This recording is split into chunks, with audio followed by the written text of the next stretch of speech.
आदाब नमस्कार। जी जम्मू कश्मीर लद्दाख देख रहे हैं आप। मैं हूं आमिर एहसन, आप सभी के साथ बड़ी खबर इस वक्त आ रही है। जम्मू कश्मीर में 2 JKAS अफसरान का ट्रांसफ़र किया गया है। जी हाँ, तबादला किया गया है। जो 2 JKAS अफसरान का, दोनों अफसरान का फौरी तौर पर ट्रांसफ़र कर दिया गया है। जम्मू कश्मीर सरकार ने ये ऑर्डर जारी किए हैं और इस हवाले से फौरी तौर पे दोनों के नाम का ऐलान हुआ है। लिस्ट में आप देख सकते हैं किस तरीके से दोनों के नाम और दोनों के ट्रांसफ़र ऑर्डर जारी कर दिए गए हैं। वजूहात बहुत सारे हैं। सरकार ने फिलहाल फौरी तौर पे दोनों के ट्रांसफ़र ऑर्डर जारी कर दिए हैं।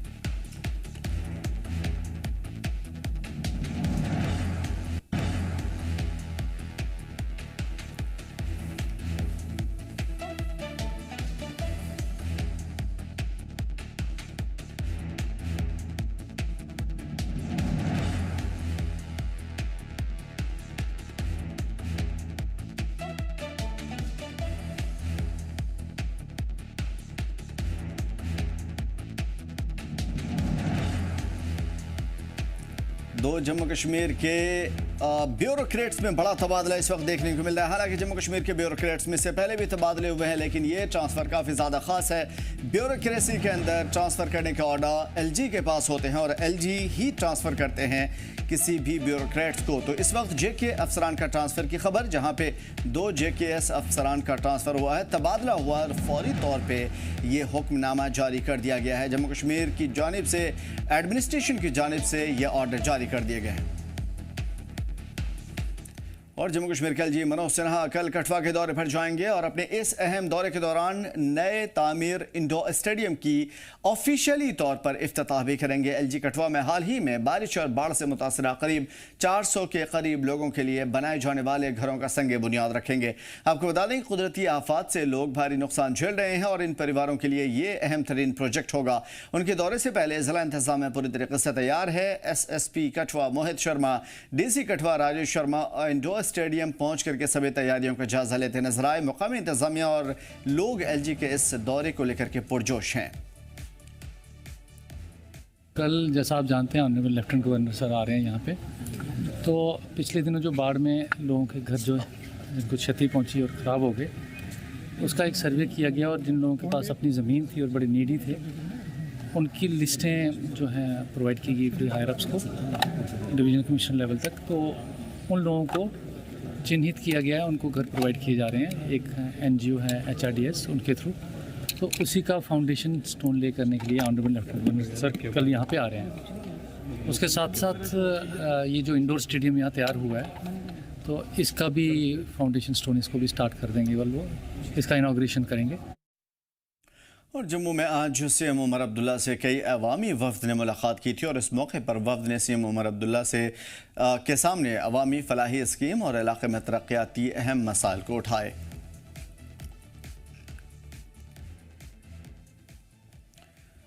गांदरबल ज़िले के बुजुर्ग अलस्तांग इलाके में आज आतिशज़दगी का मामला पेश आया। काफ़ी खौफनाक हादसा था जिसमें रिहायशी मकान और दुकान पूरी तरीके से जलकर खाक हो गया। अचानक लगी आग में इलाके में खौफ और घबराहट का माहौल देखने को मिला। फायर एंड इमरजेंसी सर्विसेज की टीम, पुलिस, पोस्ट नागवल और मुकामी लोगों ने मिलकर के आग पर काबू पा लिया है। आसपास की इमारतों को जलने से बचा लिया। हालांकि मुकामी लोगों ने फायर टेंडर्स की देरी से पहुंचने पर सख्त नाराजगी भी व्यक्त की। उनका कहना है कि आग बुझाने वाली गाड़ियां गांदरबल और हजरतबल से आई, जो काफ़ी दूर हैं और इसी वजह से रिस्पांस काफ़ी लेट हुआ। लोगों ने कहा कि हम कई साल से यहाँ नज़दीकी फायर स्टेशन की मांग कर रहे हैं। लोगों ने इलाके में सरकार से फ़ौरन फायर एंड इमरजेंसी स्टेशन कायम करने की अपील की है ताकि किसी भी इमरजेंसी की सूरत हाल में निपटा जा सके। का नाम बुजुर्ग है जो गांदरबल से मुंसलिक है। गांदरबल CM कॉन्स्टिट्यूंसी में आता है। अब आपने खुद मुशाहिदा किया, आज यहाँ 2, 4, 5 घरों में नमूदार हुआ आग से बहुत नुकसान हुआ। इसका मेन मकसद है नुकसान होने का कि फायर सर्विस दूर है, एक तो गांदरबल में है और दूसरा हजरतबल में है। लेकिन इसमें जो गांदरबल का बिल्कुल वहाँ जाम होता रहता है, ये आप लोगों को भी पता है, ये सब को पता है। हमने इस बारे में इससे पहले भी उमर साहब से रिक्वेस्ट किया है। और जहाँ पर ये आग नमूदार हुई है, ये आज 15 दिनों में ये लगभग चौथी बार ये आग लगी है। लेकिन हमने कई बार एडमिनिस्ट्रेटिव डिपार्टमेंट से मोदबाना गुजारिश की थी कि यहाँ पर एक फायर सर्विस लगा दिया। 20 सालों से हम यहाँ पे तड़प रहे हैं कि यहाँ हमें एक फायर सर्विस कायम की जाएगी। कई बार हमने ये बात उनकी नोटिस में भी लाई कि यहाँ पर ज्यादा से ज्यादा हमें यहाँ पर कम से कम यहाँ पे 2 गाड़ी यहाँ पे फायर स्टेशन लगा दिया जाए। यहाँ पर पहले से सुभाष यूनिवर्सिटी मौजूद है, तो यहाँ आग नमूदार हुई कुछ देर पहले, बहुत ही नुकसान हुआ है। यहाँ पर पुलिस कम से हमारा शोमा थाना पहले ही यहाँ पहुंचा है, उन्होंने काफी मदद की रियाज साहब ने। तो जो बाकी बचा था, जो हमारा ये सर्विस फायर सर्विस है, इसने काफी मदद किया है यहाँ आने में, नहीं तो ये नुकसान कम होता। कश्मीर गोल्ड ज्वेलर्स एसोसिएशन अंजुमन जरगर ने आज एक अहम इंसानी पहल का ऐलान किया है। एसोसिएशन ने कहा कि वो सिंधा में हाल ही में हुए आतिशज़दगी से नुकसान वाले गोल्ड ज्वेलरी को मुफ्त मरम्मत कराएंगे। ख़ास तौर पे ज़ैन कदल में एसोसिएशन के दफ्तर में मुनक़िद प्रेस कॉन्फ्रेंस में प्रेसिडेंट मोहम्मद इकबाल शाह ने इन परिवारों के तई दिल से हमदर्दी का इजहार किया। उन्होंने शहर के मुख्तलिफ हिस्सों में हुई आग में अपनी कमाई और कीमती सामान खोया है, इसके लिए उन्होंने हमदर्दी का इजहार किया। शाह ने कहा कि अंजुमन इसे एक समाजी जिम्मेदारी मानती है और बहरान के वक्त में मुतासरीन की मदद के लिए तैयार है। उन्होंने कहा कि आग से हुए नुकसान में कई लोगों के सोने जेवर जो पिघल गए हों उसे फौरी तौर पर वो दुरुस्त करेंगे और बेहतर जेवरात में तब्दील करेंगे। इस प्रेस कॉन्फ्रेंस का मकसद और मुद्दा ये है कि इस वक्त हाल ही में जो नावपुरा में आग का वारदात हुआ, जहाँ पर लाखों करोड़ों का नुकसान हो गया, हम उस गम में बराबर के शरीक हैं। क्योंकि वहाँ पर हमने देखा जो हमने देखा कि कुछ बच्चों का 3-4 बच्चों का सोना जल गया और जल से खराब हो गया। हम उनसे मोदबाना अपील करते हैं कि वो सोना हमारे पास लाए, स्टेशन के पास लाए, हमारा ऑफिस रावकदल में है, स्टेशन के पास लाए। हम उस सोने को ठीक करके देंगे, अगर हो सके कोई नया भी करके देंगे। जो भी उस पर खर्चा आएगा वो स्टेशन बेयर करें। बाकी हम इस गम में, जहाँ पर भी आग लग गई, हम इस गम में बराबर ये शरीक है। और हमारे लिए सब एक बराबर है, महदूद नावपुरा के लिए नहीं है। जहाँ पर कभी कहीं किसी भी जगह आग लगेगी, उनका सोना खराब हो जाएगा, वो हमारे पास आए, हम उसको नया बना के देंगे, इंशाल्लाह हम वो ठीक करके देंगे। शोपियां के नायक मोहल्ला मीमंदर में आज खौफनाक आतिशज़दगी का मामला सामने आया, जिससे इलाके में खौफ और अफरा तफरी का माहौल पैदा हुआ। आग इतनी तेज़ी से फैली कि देखते ही देखते रिहायशी मकान और एक काउ शेड भी अपनी आग की जद में आ गया और मुकामी लोगों ने फ़ौरन मौके पर पहुंचकर आग बुझाने की कोशिश की। इस दौरान फायर एंड इमरजेंसी सर्विसेज ने भी जल्द पहुँच करके आग पर काबू पाने में एक बड़ा किरदार अदा किया। भारतीय फ़ौज भी राहत और बचाव काम में शामिल हुई, आग को फैलने से रोका और लगातार कोशिशों के बाद आग पर आखिरकार काबू पा लिया गया।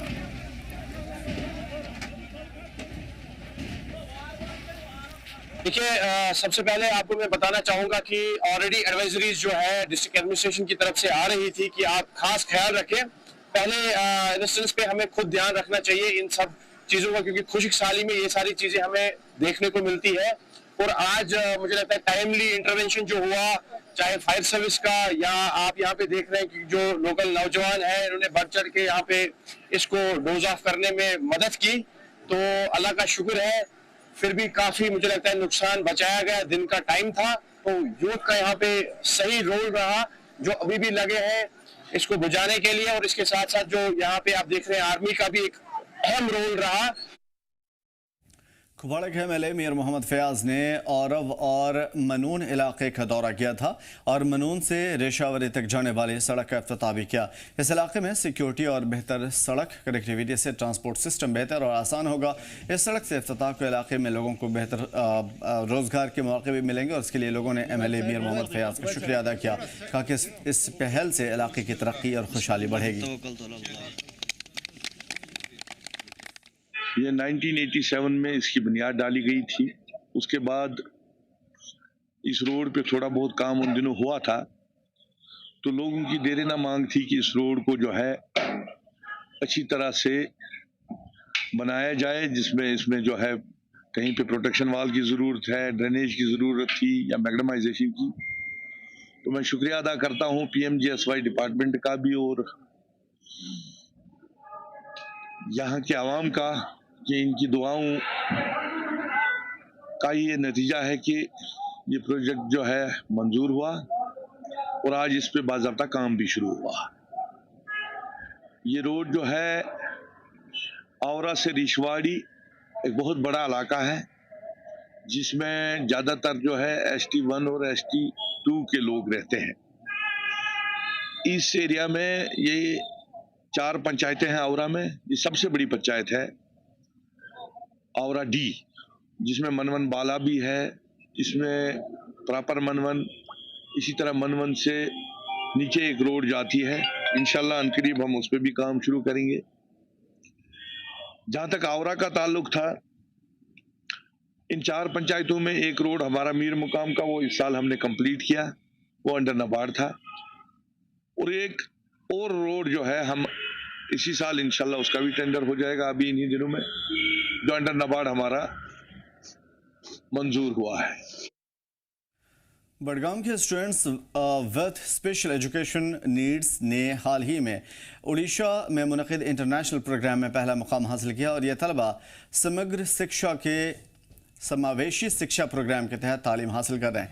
प्रोग्राम कोऑर्डिनेटर ने तलबा की जहनियत और लगन की तारीफ़ की और कहा कि तलबा मुल्क के लिए फ़ख्र का सामान है। उन्होंने कहा कि समाज से उन्हें सही तवज्जो और तारीफ़ मिलनी ज़रूरी है ताकि वो और बेहतर मुज़ाहरा कर पाएँ। तलबा ने भी कहा कि इस तरह के प्रोग्राम से वो काफ़ी कुछ सीख पाते हैं और वो खुशकिस्मत है कि उन्हें ये मौके मिले। वहाँ पे हमारे बच्चों ने मुझे बहुत अच्छा फील हो रहा है। तो मैं पहले बताना चाहूँगा कि हम पहले उड़ीसा गए थे, इंटरनेशनल इवेंट में हमने शमूलियत की है। मेरे साथ ये बच्चा जो है लोकोमोटर डिसेबिलिटीज़ में है, जाहिद, तो उन्होंने एक डांस कंपटीशन में वहाँ इंटरनेशनल लेवल पे हिस्सा लिया जो हम जीत के आए थे वहाँ से। और हमारे साथ जम्मू डिवीज़न के भी कुछ बच्चे थे और हम वहाँ पर गए और हमने वो ट्रॉफ़ी वहाँ से जीत के लाई। और इसके अलावा जब 3 दिसंबर जम्मू में एक प्रोग्राम वर्ल्ड डिसेबिलिटी डे मुनक़िद हुआ, हमारी CO साहिबा ने हमें वहाँ पे पार्टिसिपेशन के लिए भेजा। तो वहाँ पे हमारे बच्चों ने काफ़ी सारे इवेंट्स में हिस्सा लिया, जैसे कि कश्मीरी रुफ, कश्मीरी फोक डांस, इसके बाद सिकिट में भी उन्होंने हिस्सा लिया और शीना सॉन्ग भी हमारे बच्चों ने वहाँ पे गाया। मैं गया था, वहाँ पर डांस का पार्टिसिपेशन था, वहाँ पर मैंने फर्स्ट पोजीशन डांस में हासिल की और मेरा जो सोलो था उसमें भी फर्स्ट पोजीशन हासिल की और ग्रुप जो डांस था ग्रुप में भी फर्स्ट पोजीशन हासिल की। और वर्ल्ड डिसेबिलिटी डे पे जम्मू में भी हमने पार्टिसिपेशन किया डांस में और कश्मीरी ग्रुप में भी, क्योंकि मैंने एक फ़िल्म देखी थी जिसमें कि कई हीरो डांस भी कर रहे थे। तब से मुझे शौक़ हो रहा है कि मैं डांसर बनूं और इसके साथ साथ मैं मार्शल आर्ट भी खेल रहा हूं। और तब से मेरे यूसुफ सर ने मुझे आगे बढ़ाने की कोशिश की। तब मैं 4 साल का था जब मुझे यूसुफ सर ने उठाया, तो फिर मैं आगे बढ़ने की कोशिश की और आज तक मैं यूसुफ सर के साथ ही हूँ और आज मैं डांस भी कर रहा हूँ। अच्छा फर्स्ट पोजीशन लाई है इंटरनेशनल लेवल पे भी। अनंतनाग पुलिस ने बोनागुंड वेरेनाग इलाके में चोरी हुई गाड़ी को तलाशने के लिए अवाम से ताउन की अपील की है। चोरी की गई सफ़ेद रंग की गाड़ी जिसमें लाल पट्टी है 2 दिसंबर 2025 को गायब हुई थी और इस मामले में FIR भी दर्ज की गई है थाना डोरू में। और पुलिस ने आम लोगों से गुजारिश की है कि अगर किसी ने भी आसपास अपने इस तरह की गाड़ी देखी हो या उसे सुराग मिले तो फौरी तौर पर जानकारी दे। अनंतनाग पुलिस ने कहा है कि शेयर की गई सभी जानकारी खुफिया रखी जाएगी। एक बेहतर और तरक्याती समाज के लिए पुलिस पब्लिक कोऑर्डिनेशन को मजबूत बनाने का मकसद और इसी तरीके से मेल जोल ख़ासतौर पर आवाम से ज़रूरी है। ये वजह है कि पुलिस पुलवामा ज़िले की लगातार इस सिमत में काम कर रही है और वक्त बे वक्त ज़िले के मुख्तलिफ इलाकों में प्रोग्राम करती है ताकि मुकामी आबादी को सीधे तौर पर शामिल किया जा सके। ज़िला पुलिस पुलवामा का कहना है कि स्पोर्ट्स इवेंट, एक्सपोजर टू और अवेयरनेस प्रोग्राम और कम्युनिटी इंगेजमेंट इस पहल को और भी ज़्यादा मजबूत करते हैं, पीसफुल और बेहतर समाज की तामीर करते हैं और इलाके में बड़े पैमाने पर लोगों के दरमियान ख़ासतौर पर बुजुर्गों, ख़वातीन और दूसरे लोगों के दरमियान एक मजबूत रिश्ता कायम करते हैं जिससे उन्हें समाज में सर उठाकर बेहतर अंदाज में ज़िंदगी गुजारने का मौका फराहम होता है। हम लोगों ने 20 water purifier civic action programme के तहत जो गरीब फैमिली है और जो गवर्नमेंट स्कूल है जहाँ पे प्यूरीफाइड वाटर का नहीं था कोई स्रोत, वहाँ पे बांटा है। और हम लोग ये सिविक एक्शन प्रोग्राम जो पुलिस करती रहती है पब्लिक के बीच में जाने के लिए, ये आगे भी हम लोग करते रहेंगे। आज राजपुरा में हमने किया था, ये पूरे डिस्ट्रिक्ट पुलवामा में प्लान किया हुआ है। यहाँ प्रोग्राम में आके आपको भी पता चला होगा कि अब पुलिस और पब्लिक के बीच में ऐसी कोई दूरी है नहीं, पुलिस का वो डर नहीं है। लोग खुद आते हैं हमारे पास और खुद आकर के ये छोटी छोटी चीज़ों की डिमांड भी रखते हैं, जो हम लोग कोशिश करते हैं कि पुलिस की तरफ से जितना भी हो सके वो हम लोग करें। और डोडा में आज 2 अलग अलग भालू हमलों में खातून और एक नंबरदार जख्मी हो गए, जिसके बाद पूरे इलाके में खौफ का माहौल पैदा हुआ। पहले वाक़े के अंदर रोबीना बेगम, जो कि एक बेवा खातून हैं, इनके ऊपर भालू ने अचानक हमला किया था और इलाज के दौरान परिवार का इल्ज़ाम है कि ड्रेसिंग के दौरान रोबीना बेगम के कान का हिस्सा कट गया, जिससे 5 टाँके लगे। इस पर परिवार और इलाके में सोशल एक्टिविस्टों ने वीडियो को सामने ला करके मामले की जाँच करने का मुतालबा किया है। उधर सुप्रिंटेंडेंट डॉक्टर तनवीर ने ज़ी जम्मू कश्मीर लद्दाख से फ़ोन पर बातचीत करते हुए यकीन दिलाया कि इस मामले की आला सतह पर जांच की जाएगी। उसी दिन कस्तीगढ़ मार्केट में 2 भालू हमलों में की खबरें सामने आई और मुतासरीन में रुबीना बेगम के बच्चे भी शामिल हैं, जो कि मदद की अपील कर रहे हैं। एक दूसरे मामले में मुनीर अहमद खान, जो कि वाइल्ड लाइफ डिपार्टमेंट की रेस्क्यू टीम में मदद कर रहे थे, वो भालू के हमले में ज़ख्मी हो गए। आपको बता दें कि शदीद तौर पर ज़ख्मी रोबीना बेगम को इलाज के लिए स्कीम्स श्रीनगर रेफ़र किया गया, जबकि दूसरे ज़ख्मी को GMC जम्मू शिफ्ट कर दिया गया है। वाइल्ड लाइफ डिपार्टमेंट के अफसरान मौके पर मौजूद हैं और इलाके में भालू की हरकतों पर नज़र रखी जा रही है। आप देख रहे हैं जी जम्मू कश्मीर लद्दाख और मैं हूं वसीम गौतम। इस वक्त हम ठीक गवर्नमेंट मेडिकल कॉलेज डोडा के बिल्कुल बाहर खड़े हैं और डोडा के कास्तीगढ़ इलाके की अगर हम बात करें, वहां पे बेयर ने 2 लोगों को जख्मी किया है, एक महिला है और एक जेंट्स है। दरअसल आपको बताना चाहेंगे, दूर दराज का इलाका है, वहां पे इस तरह के इंसिडेंट इससे पहले भी हुए हैं। कुछ फैमिली मेंबर्स हमारे साथ हैं, इनसे बातचीत करना चाहेंगे। थोड़ा सा बताएं किस इलाके के अंदर ये हादसा पेश आया है। कास्तीगढ़ प्रॉपर कास्तीगढ़, हाँ, गढ़ में ये 11 साढ़े 11 के दरमियान में ये हादसा हुआ। ये बेड़ों के साथ थी, ये इसके घर वाला नहीं है, ये यतीम बच्चे हैं, उन्हीं बेड़ों के पर ये गुजारा करती है। तो जब रीछ ने इसको काटा, उधर सामने ये उठाकर डोडा लाई। डोडा जब इसका ट्रीटमेंट हुआ, ट्रीटमेंट के बाद उसके बाद ये इसकी पट्टी खोलने लगी। पट्टी खोलते खोलते कान भी काट दिए। कान किसने काटा? जनाब अंदर वो लेडीज थी, कौन सी सीखने वाली, मुझे क्या पता, मजदूर आदमी, मुझे क्या पता कौन डॉक्टर कौन, मुझे क्या पता। क्या अलग ही हो गया? ये जनाब आधा ये आधा ऐसे, ये इधर और ये इधर 5 टाँके। मैंने बोला इसको इधर ही रखो, तब तक दूसरे ने इशारा किया इसको बाहर निकाल दो। दूसरे ने निकाल दी बाहर। तो आपने कोई कंप्लेंट वगैरह दर्ज की है? जनाब हमारी कौन सुनता है जनाब, ये जहाँ हादसा हुआ वहाँ तहसीलदार वहाँ पर है, कुर्सी से बाहर नहीं निकला हमारा तहसीलदार। यह तहसील के साथ ही हुआ यह हादसा। 11:30 बजे हमारे साथ हुआ हादसा, 3 बजे हमारे लंबरदार के साथ हुआ हमारा। आज लंबरदार देखो अंदर लेटा है, हमारा जो लंबरदार है, वही टीम डोडा से गई, हमारे लंबरदार को आगे निकाला। जब रीछ ने हमला किया तो टीम पीछे आ गई। ये कौन सी टीम ने आगे किया? कौन सी टीम होती? वही टीम। मैं उतना पढ़ा लिखा नहीं, मैं अनपढ़ आदमी हूँ। ये यतीम बच्चे हैं। महिला के ऊपर ये अटैक हुआ है, बियर ने अटैक किया है। इसका नाम क्या, उम्र कितनी होगी? इसकी उम्र होगी 35-36 साल। रबीना बेगम इसकी, मेरी भाई की बीवी है। हाँ, भाई नहीं है। इंतजामिया से क्या अपील करना चाहिए? DC साहब से यही रिक्वेस्ट करते हैं कि ये यतीम बच्चों को देखे, इनकी हालत देखे और उसकी मदद, और कोई टीम बेचे, अच्छी सी टीम, ताकि उनको अच्छी तरह पकड़ के कहीं दूसरी जगह पहुंचाए। ये नहीं कि उधर से पहुंचे, उधर से पकड़ेंगे, सारस में डाल देंगे या बोपोपुल में डाल देंगे या गिनेका में डाल देंगे। आज से ये ऐसा हुआ, पीछे से ये ऐसा होता रहा। पिछले साल एक आदमी मर गया, उससे पीछे एक लड़का मर गया, आज ये हुआ कास्तीगढ़ में। जी कास्तीगढ़ इलाके का पूरा ये मसला है और यहाँ पे इकबाल साहब, वानी भिवानी साहब क्या बताना चाहेंगे? बड़ा अनफॉर्चुनेट है जिस तरह से एलिगेशन लगा रहे हैं कि हमने यहाँ पे एक लेडी को इलाज करने के लिए लाया और इलाज के दौरान उसका कान भी काटा। हाँ, ये मेरे सामने की बात नहीं, ये तो एलिगेशन तो है ही नहीं, ये तो गवाह है। हाँ बिल्कुल, ये तो गवाह है। और सबसे पहले ये जो हमारी एक खातून है जिनका कान कटा है, मतलब ये तो मतलब वो यहाँ ठीक कराने आई थी कि और नुकसान करने, मतलब दिस इज अनएक्सेप्टेबल। इसको कहते हैं नामंजूर। हम ये एक्सेप्ट नहीं कर सकते। क्या ये हमारे लोग क्या गाजर मूली है यहाँ? क्या ये मतलब कोई जानवरों के साथ भी ये ट्रीटमेंट नहीं होती? ये तो गाजर मूली है, मतलब कोई किसी को परवाह ही नहीं है। वो कह रहे, मैंने इनसे बात की, आपसे पहले भी मैंने इनसे बात की, मैं इनसे पूछा। सबसे पहले ये जिस औरत का ये कान कटा, ये विडो है, इसका हस्बैंड ही नहीं है। अब आप सोचिए, 2 बच्चे हैं, 3 बच्चे हैं इसके घर में रखी। और जो मैंने मकामी लोगों से इनके जो भी था उनसे पूछा, उन्होंने कहा कि वहाँ टीम भी कुछ आई, किसी ने कंप्लेन भी नहीं लिखी है, कुछ भी नहीं हुआ। रीच ने इसको काटा था और अपने आप को ठीक कराने आई थी और यहाँ कान कटा दिया। एक लेडी के लिए कान काटना, ये तो बड़ी, आपको पता है, एस्थेटिक सेंस है। लेकिन सबसे अधूरा कर दिया, पूरा वो डिसमेंबर कर दिया। और कुछ होगा तो नेचुरली पुलिस है, सब कुछ एक तो बनता है। इंतजामिया से सरकार से क्या अपील करना चाहेंगे? नहीं जी, ये तो अब मैं तो कहता हूं कि अगर इंतजामिया नहीं, मैं तो सीधा अब एक तरह से ललकार रहा हूं। अगर ये होता रहा तो हम फिर सारे लोग आ जाएंगे। मैं और कुछ नहीं कहूंगा।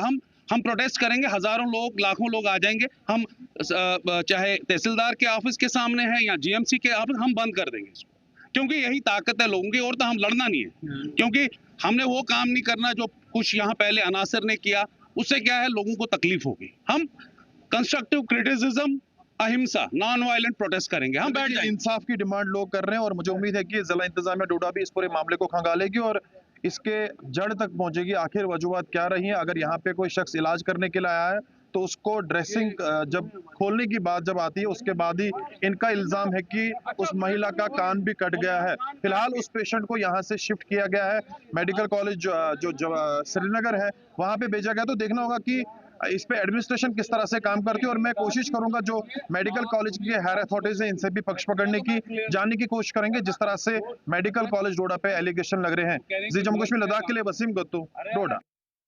गवर्नमेंट के स्कूल आईबेक्स कॉलोनी को आज एक बाकायदा लद्दाख मॉडल स्कूल में तब्दील कर दिया गया और ये एक अहम कदम है जिसका मकसद है इलाके में तालीमी मयार को बेहतर बनाना और बच्चों के लिए बेहतर इंफ्रास्ट्रक्चर और मॉडर्न लर्निंग सर्विसेज फराहम करना।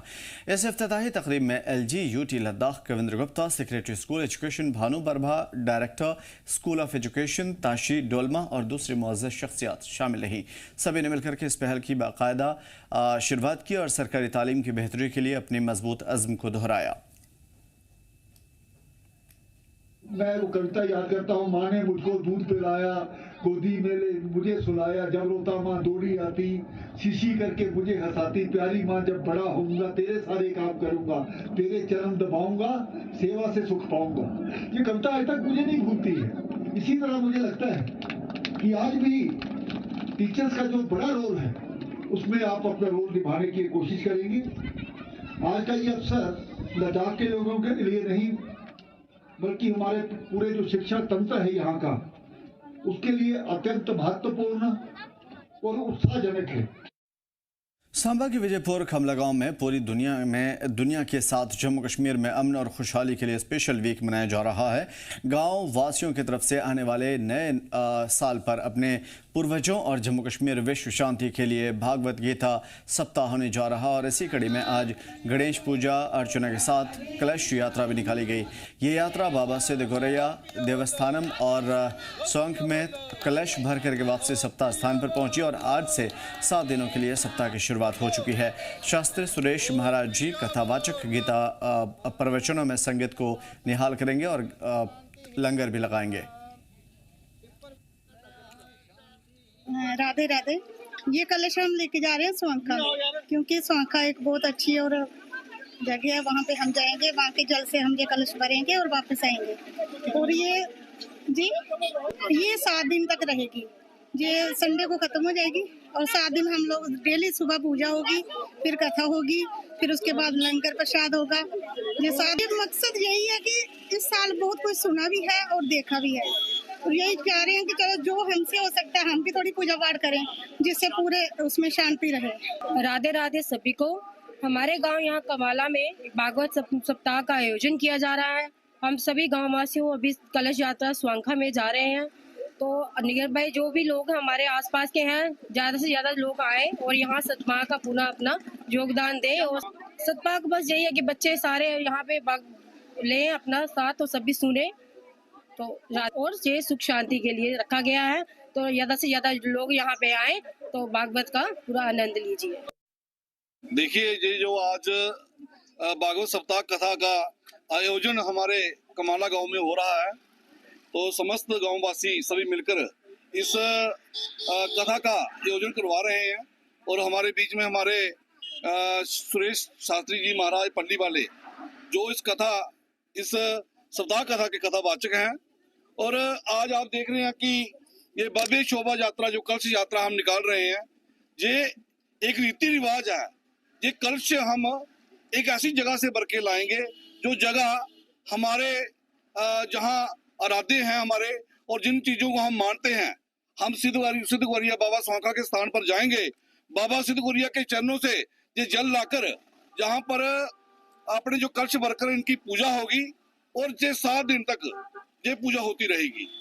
और ये भागवत कथा जो सप्ताह जो इसलिए हो रहा है कि धर्म का प्रचार कहीं ना कहीं हम लोगों ने करना चाहिए। फ्रांस बुलेटिन में इतना ही में दीजिए इजाजत। देखते रहिए ज़ी जमुक शुमेर लद्दाख।